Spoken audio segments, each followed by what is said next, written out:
Pourquoi vous avez décidé d'ouvrir les portes de votre EHPAD aux médias, ce qui n'est pas une démarche très commune? Alors il y a au moins deux raisons, en tant que représentant de l'association des directeurs pour personnes âgées, mais également parce qu'on a été amené à s'interroger sur cette question de l'ouverture à l'extérieur et en particulier aux médias, avec parfois les risques que cela peut induire en termes d'images renvoyées, surtout dans un cadre de l'EHPAD bashing que nous vivons actuellement. Et en même temps, on s'est dit, mais si nous ne nous ouvrons pas, qu'est-ce que nous avons à cacher? Et nous n'avons rien à cacher. Ce qu'il y a eu d'intéressant dans ce mouvement, c'est que pour une fois, on a vu des directeurs aux côtés des équipes et vice-versa, dans un combat commun, qui était un combat noble, puisqu'on demandait simplement des moyens pour accompagner dignement les personnes âgées, et on n'était pas simplement en opposition. Alors, on a un vrai consensus sur certains points, et naturellement, on a des divergences sur d'autres.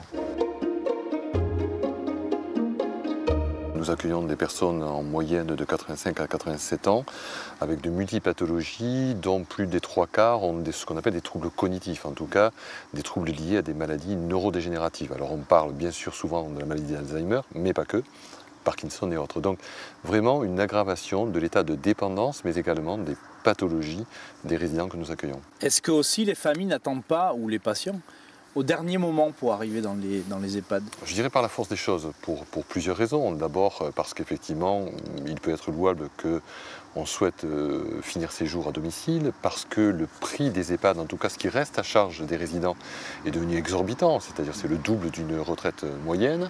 Malheureusement aussi l'image qui est donnée de nos établissements, aussi par le manque de moyens, et qui n'incite évidemment pas à donner envie à rentrer dans nos structures. Il faut massivement augmenter le nombre de professionnels auprès des résidents, soignants, mais pas que.